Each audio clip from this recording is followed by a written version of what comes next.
Now let's see if it actually works. Are you in a small meeting room, Phil? Okay. Phil, are you in the small meeting room? I'm in the small meeting room, yeah. Joining you. Okay. Okay. See you in a moment. Yeah.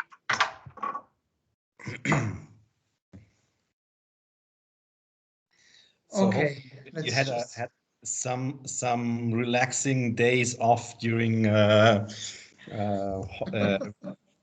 Christmas and New Year's Eve. It was a little difficult. I mean, for all of us.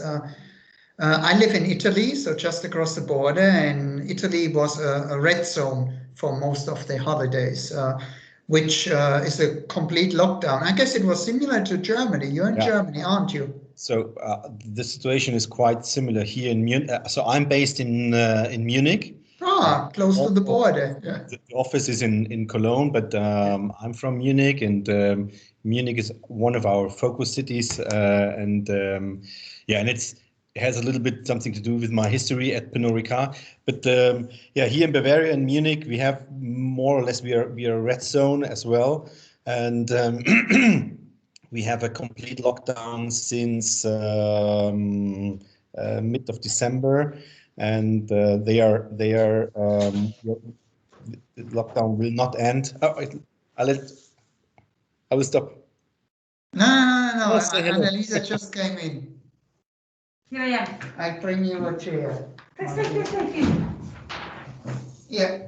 Okay, that's So we are not doing the social distancing things. Yeah. We're doing it incorrectly. You don't mind if I don't wear a mask because I'm alone. Yeah, you're the lucky guy. Because we have open offices. So unless we retreat in a private office for a meeting, we have the challenge that we are having to wear masks all the time. Yeah, but hey, we can make it. Well, we soldier on, as they say. So you're in Bavaria? Yeah. In Munich?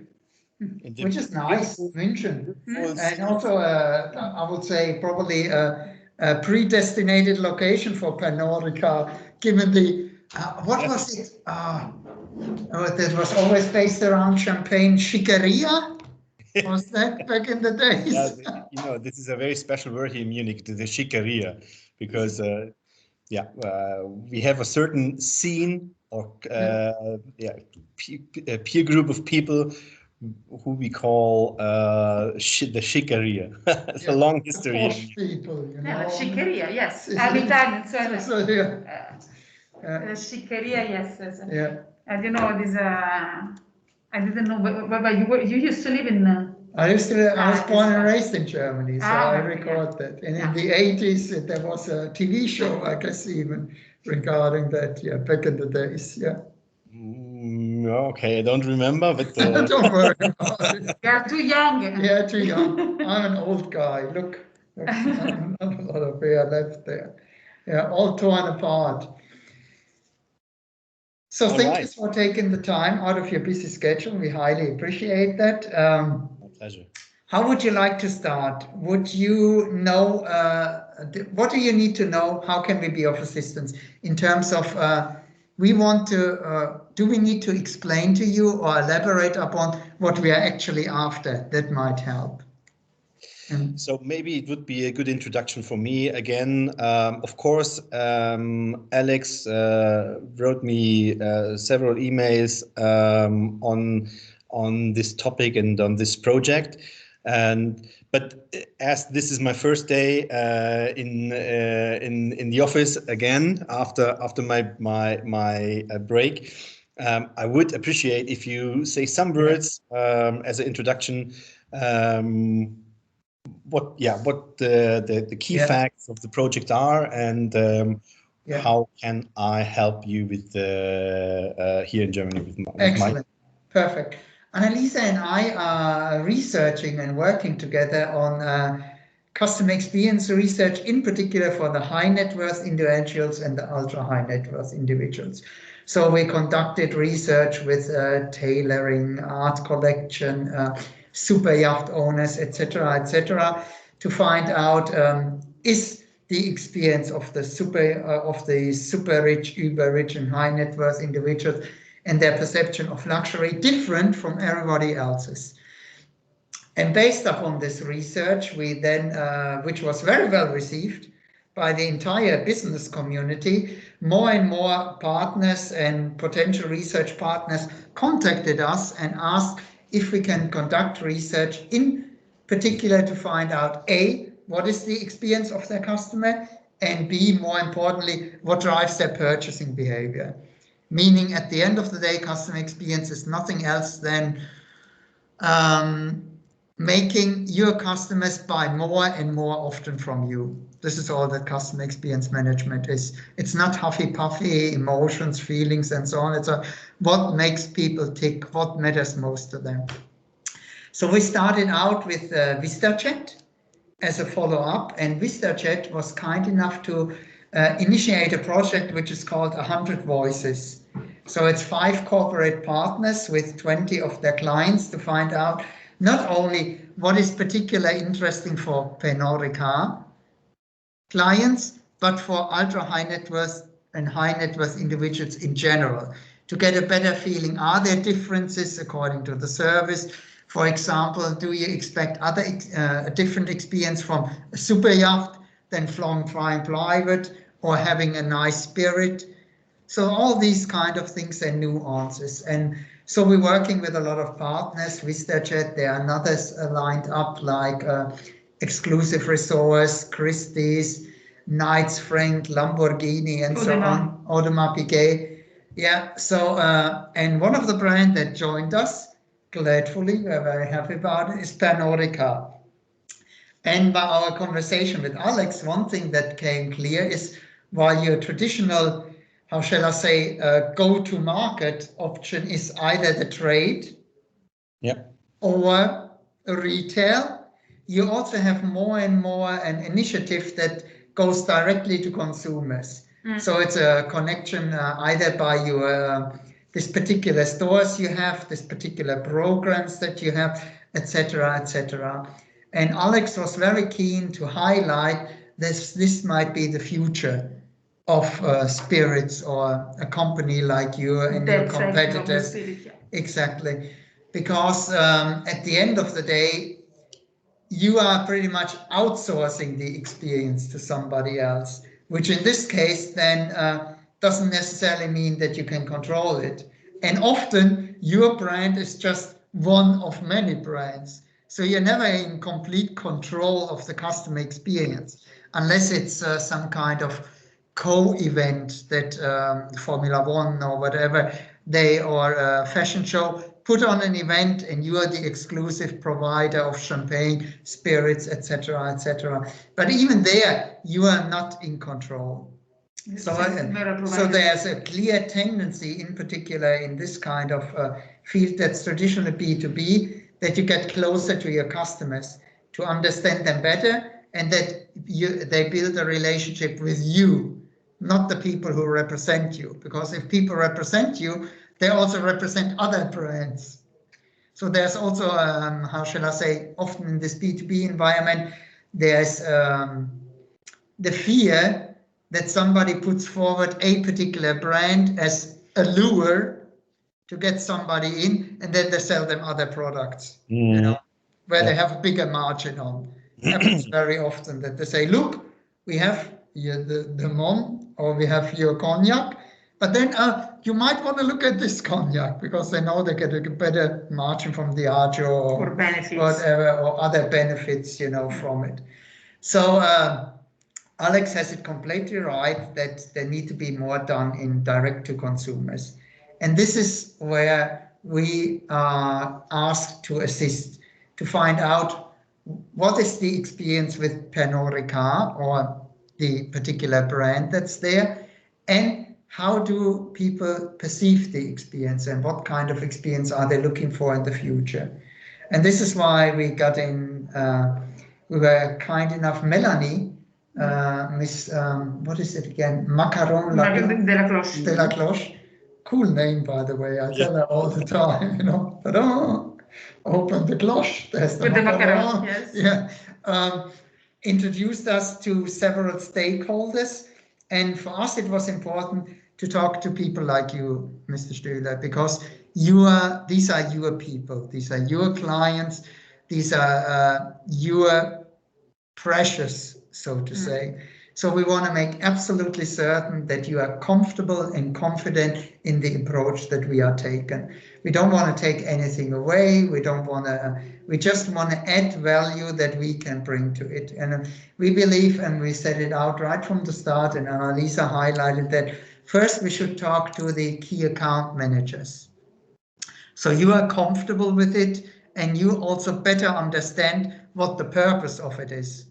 So you understand, okay, these people from the university, what they actually do, they have a conversation with my clients to find out about the whole customer journey. When was the first time you thought about the company? What was the pre-purchase experience, so to say? What was the purchase experience? And what is the post-purchase experience? And we're doing that in a very conversational way. No service, no whatsoever. It's a conversation. And most clients that we talk to always say it's therapeutical. Why? Because we are independent and unbiased. Yeah. So it's not research for Pernod Ricard, it's a research about them.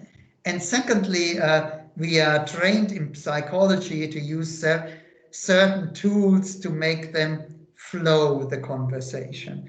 So at the end, they say, this was marvelous. Is there something, can I talk more? And we are like, yes, please go on. You know, they normally, at the beginning, they always say, I only have 20 minutes. And then they don't you have another appointment? Don't worry about it. So we are just talking to them about their experience. Then we summarize, synthesize, and find themes that are emerging, things that they have in common. Sorry, if I may just add one thing. They talk freely to us because every conversation is kept anonymous. Anonymous. Yeah. So completely confidential. So you know the people we will talk with. So Goofy, Donald Duck, whatever, Mickey Mouse. But actually, you don't know who is saying what. I would say Anna, Elsa, and Olaf, but that's okay. But you know, so this is why it gives them the freedom to express what they really think. Yeah. Okay. And we report, if we use quotes, we anonymize them in a way that you take out locations, times, and so on. But the important thing is always, it's not what they're saying or who is saying it, it's that you get the essence of what the perception of them is. Then they are very clear in their perceptions about what's positive, but they're even clearer on where there's room for improvement. Yeah. And that's only human nature. Think about yourself. When I ask you, when was the last time you had a great experience? I will take a moment, you know, because great experiences are rarer than... It was definitely before COVID-19. Yeah. And now think about it. If I ask you, can you tell me what was so great about it? That's very hard, because normally it's almost like a bird's nest of very little parts coming together. But if I ask you, can you recall the last bad experience? People are like, yes. And when I ask them, why was it bad? You can pinpoint why it is bad. So in a way, from a managerial perspective, it will tell you, this is where you're good. And this is what you have to. And this is where you have room for improvement. And think about yourself. When you have a bad experience, with how many people do you share it on average? As much as possible. With the world, social media, you know, and it's there 24/7 for the world to see as long as you live, and probably longer. While when you have a positive word of mouth, who do you gonna tell? Friends, family, and you're not gonna send them a tweet. You do it verbally. So it's once there and it's expired. Yeah, true. So the impact of negative word of mouth for a brand is significantly higher than positive word of mouth. So we say, in order to deliver great, you don't have to deliver great experiences. You just have to avoid bad experiences, which is more sufficient, more profitable, and higher impact. And this is what we point out in our research. We say, this is good, but what you really need to be working on is ABC. Of course, we will tell you in what you're very good, because of course we will please you. Right? But the scope is to improve what. Exactly. No. It's the famous, if you sit on your laurels, you probably wear them in the wrong spot, you know. Yeah. Yeah. But it's very clear, and it's very actionable solution. So it's not going to be very abstract. We're not going to say your service environment needs to change. No, we're going to say, in your process of making them purchase, this kind of data needs to be available to this person at this time. So it's very specific. It's not, oh, sorry, all encompassing, you know, forgive me. I've been living in Italy for way too long. You are talking as a... Yeah. It's in the blood now. Yeah, so that's what our research is all about. So it was important for us to first speak to you before we speak to your clients. So you are comfortable, you are confident, and you also can say the person that will most likely be good or better destined to speak with you will be A, B, and C. And also your introduction will be an entirely different one, because you can more confidently speak about what it is going to be. You know, very confidential conversation about their experience. It's all about them, nothing else. There is one thing. So we received a list of themes that are very important for Pernod Ricard in both divisions, cognac and champagne. Yeah. So based on this, we will try to find in the conversation, in the contents of the conversation, what is really important that is listed and what is missing. Yeah. Actually, we don't have any survey, we don't have anything else, but we are well aware of what counts for you. Yeah. Okay. So if something comes up from the list, we can dig deeper. But on the other hand, if the client never mentions it, then it's irrelevant. Yeah. It's clear, you know. Otherwise, you do the self-fulfilling prophecy. You know, if you check for A, B, and C, and you ask for A, B, and C, people will tell you about it. If you don't tell them A, B, and C, and they never mention it, then it's irrelevant. Yeah, understand. For your information, cognac doesn't play a big role at the moment here in Germany. So just to let you know this before the interviews, that you are not wondering that maybe your interview partners don't know, aren't aware about Martell cognac very good, because it's not the big thing at the moment here in Germany. It's more about champagne, of course. Okay. Just for the general. Laura, for the moment, we're not taking the perspective of the geographical perspective. So for the moment, we're not analyzing a specific market, a specific product within a specific market. So it's more a general overview about this product or this product. Yeah. Maybe later on we can be more granular, but we want to get an overall feeling, which then gives you also the opportunity to say, Mr. Stuehler has a very good relationship with their customers because they highlighted that.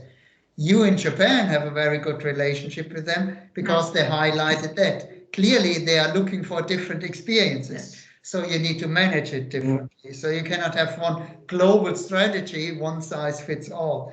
These kind of insights will then come out, but only if they are there.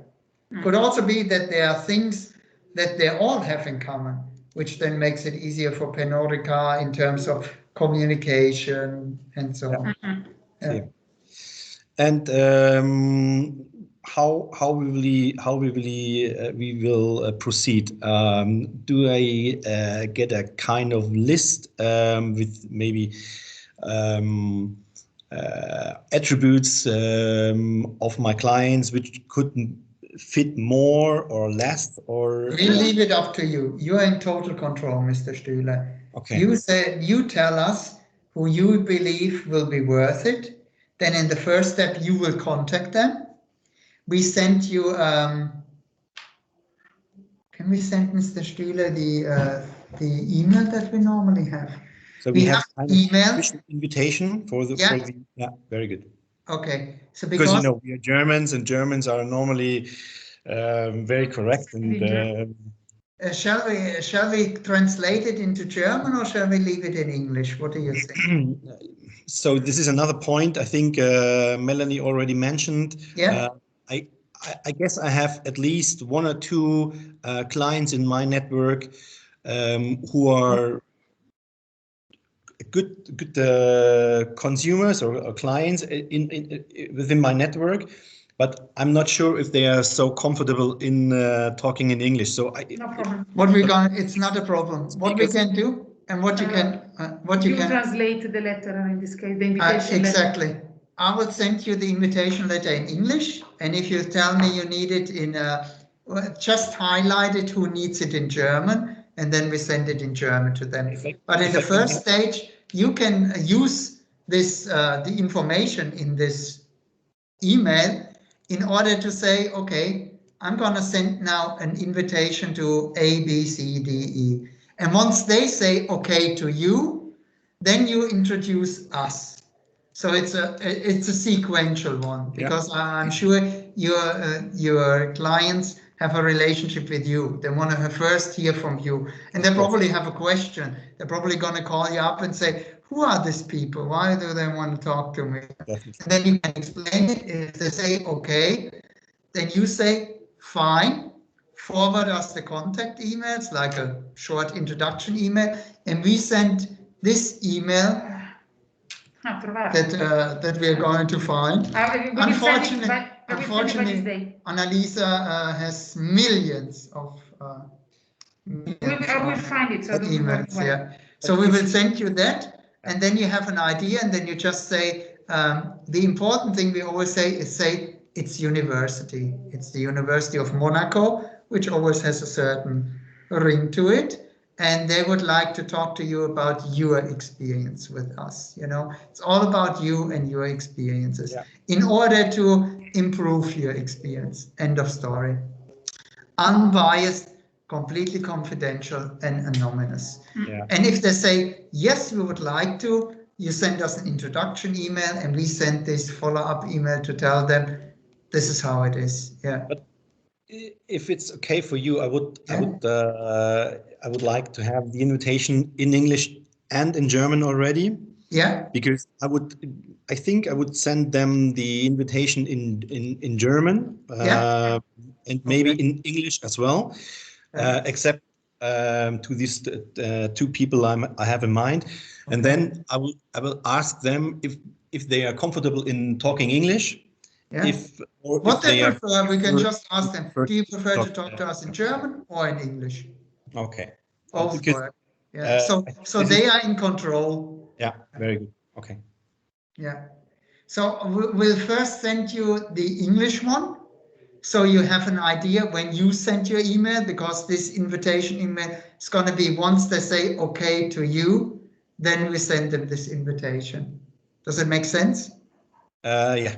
Okay. So you ask them first. If they say okay, we send the invitation. But we send you the invitation so you know how it looks like. Yeah. So you know already what is going to be all in.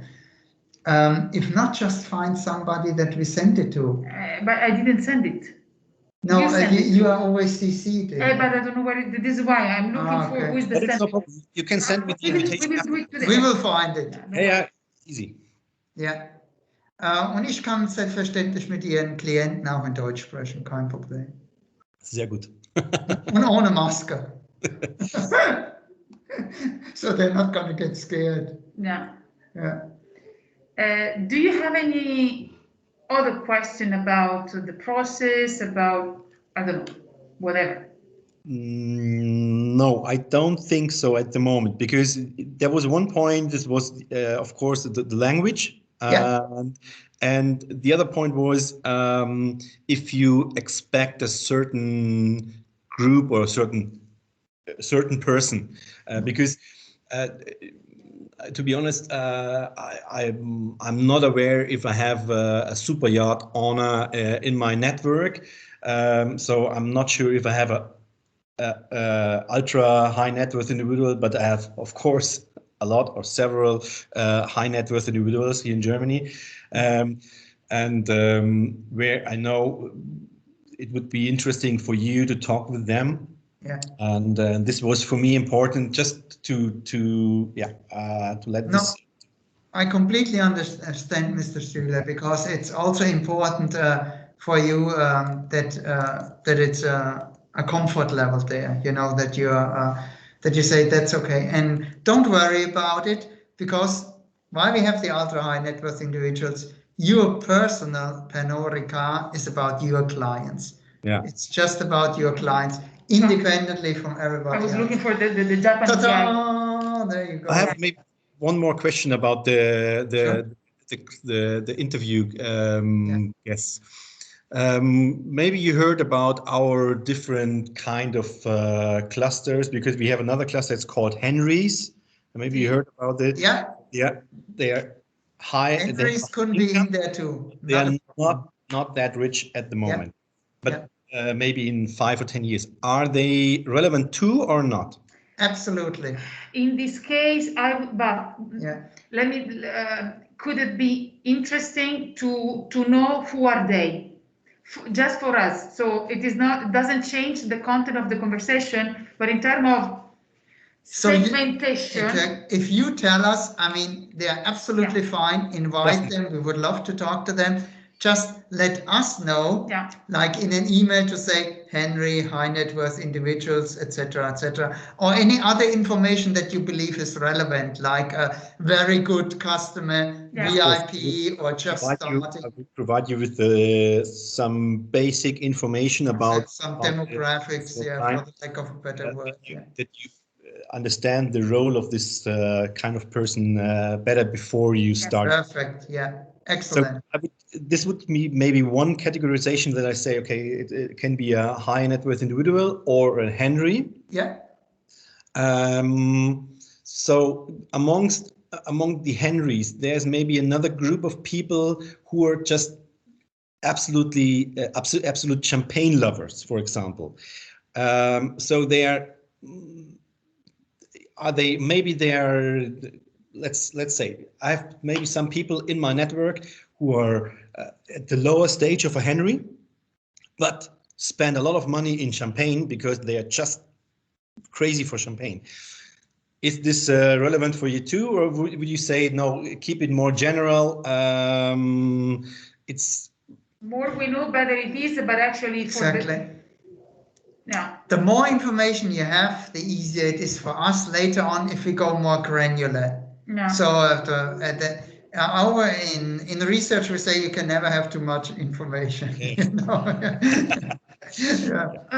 One thing, because you're talking about champagne, do you have any? I don't know if you can contact people, for example, who are ordering the biggest sizes of bottles, for example. Because in this case, it means that they have a different wealth as well. So we're not just buying the Magnum or the typical, the more successful bottles. So the 75 or the 1.5 liters. But if you go, if you have contacts with people who are buying the bigger one, the 3 liters, the 6 liters, or so on and so forth, can be interesting to know. Or limited editions, for example. So actually, this is very important. Okay, I will search my network, but I have already 1 or 2 people in mind who recently bought only Magnums, Magnum, Belle Epoque, etc., etc. So they could be interesting as well. Crazy people, but very, very nice. Well, about crazy people. There is one. I'm sure there is one client here in Cipriani. And then a big client for Cipriani and for Twiga. There is the Briatore, come si chiama, discotheque, who is buying at the beginning of every year 300 bottles in one shot of Dompe and 200 of Moet. Okay, and then he keeps his reserve, the dedicated storage inside the Twiga's storage. Actually, is buying only magnums, so he never goes up. But in terms of quantity, he makes the part of the budget in one shot at the beginning of every year. Okay, nice. Yeah. So this is why this. So it is not just a matter of size of the bottles, but also the quantity of the bottles. Yeah. That's the number of liters that counts in a way. I have no idea what she's talking about. Actually, I don't drink. no, but No. I have this insight because my husband used to work for Twiga. He was the food and beverage manager, so he knew all these kind of tricky stories about these crazy people spending a fortune on spirits. One more question, because in my network there are not only clients or customers, but I have also some, I call it networking partners or B2B clients, for example, Rolls-Royce managers. Is it interesting for you to talk to this kind of people, because they are dealing with, of course, with the luxury clientele as well, or is it off focus at the moment? And maybe let's put it this way: can be a super interesting and relevant conversation, but out of the scope of the research. Yeah. So can be useful because they are expert in the field, but so we can know different things. But in this case, they're not relevant. They cannot be considered part of the sample for this specific research. Okay. Okay. Do you have his email address of Mr. Stuehler? Yes. I'm doing it just at the end, so to double check if there is everything that must be adjusted. Because you were on No. I know him, but I have now the letter, just refine it and then to see if there is something that must be refined. But we would love to talk to everyone, but it might be outside the scope. Yeah. But the more the merrier. Let's start with the consumers first. Yeah. And if you would wish, or what kind of number do you have in mind? How many clients would you like to talk to? Allora, by contract, we have 15 and 15 consumers for champagne and for cognac, something like this, roughly. Yeah. So overall, the more the merrier, but that's probably something you need. I mean, the more we can talk to, the better it is for us, clearly. If you can deliver a 10 conversation, we would be more than happy. Also because consider that sometimes these people are really interested in talking to us, and then they fix the meeting, but for any uncertain circumstances, then they don't speak with us. Actually, the more we have in the list, the easier will be to reach the target. There's always a kind of dropout, in particular with these people, because they're very busy, they run their business. So then the PA 10 minutes before says, I'm sorry, he's caught up here, or whatever it is. So it's the more, the better, Okay, yeah. Got it. Excellent. Okay. So, and of course, usually when we finish the conversation, thousands of other questions arise. So if you have any additional thing, do not hesitate. Put it in an email and we answer them. By 10 minutes, you will receive the typical invitation we send, and then in English and in German. In English first, German I do later. Okay, good.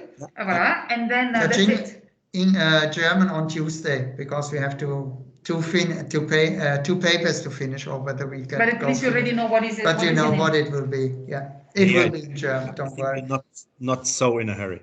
Yeah, and you can also tell them it's their choice which and even at the beginning I will ask them again, do you feel more comfortable speaking in German or in English? Yeah. That's up to them. And so I think do I get an information from your side who answered or who was okay? Absolutely, yeah. We'll let you know in the moment we conducted an interview or if somebody replies or not. As a matter of fact, what we do at the beginning, when we contact them with our invitation, we will BCC you on it. Okay. So you will see the conversation we have with them when there's an appointment or not, and when there are delays or not. Because you know, this is normally how we do it with the partners. So we can also probably ask you for your assistance. We have that often, that somebody who is introducing is more likely than to just pick up the phone and say, do you remember you have an appointment with this guy? Oh yeah, I forgot, sorry, no problem, thanks for reminding me. Because we want you to control the relationship. Very good. Yeah. We don't want to interfere in any way, shape or form. Okay, yeah.